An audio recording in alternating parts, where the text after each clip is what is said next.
Menga ko'pchilik shunday deydi. Boshlash uchun mablag' yo'q. Bugun men sizga qanday qilib 100 ming so'm bilan shu sohani boshlashni ko'rsatib o'taman. Bizlarni biznesimizni boshlash uchun qancha pul ketishini sizlarga hozir ko'rsatib obzor qilib beraman. Qanchoq yasashingiz uchun sizga eng kerakli nabor mana shu bo'ladi. Narxi 50 ming so'm. Pistolet kley kerak bo'ladi, narxi 20 ming so'm. Mana shu kleymizdan kerak bo'ladi, narxi 9 ming so'm. Bu anchaga yetadi. Shodalar 2 ming so'mdan.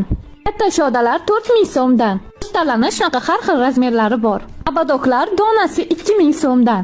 Og'ir metallarni, yengil metallarni shunaqa grammga olasiz 3 ming so'mdan 10 grammi. Sim kerak bo'ladi, har xil ranglari bor, donasi 3,5 ming. O'zingiz guvohi bo'lganingizdek, narxlar siz o'ylaganchalik qimmat emas va bemalol 100 ming so'm bilan ham shu sohani boshlashingiz va eng asosiy ish qurollarini 100 mingga sotib olishingiz mumkin. Shuning uchun mablag' sizga bahona bo'la olmaydi, axir siz katta pul olib keladigan biznesni boshlayapsiz. Taqinchoq sohasi esa eng kichkina pul bilan boshlanadigan katta biznes. Kursga yozilgan 30 ta insonga boshlang'ich ish qurollarini bepulga sovg'a qilib jo'natamiz. Buning uchun quyidagi telefon raqamlariga qo'ng'iroq qiling yoki Telegram orqali bog'lanib kursga yozilishingiz mumkin.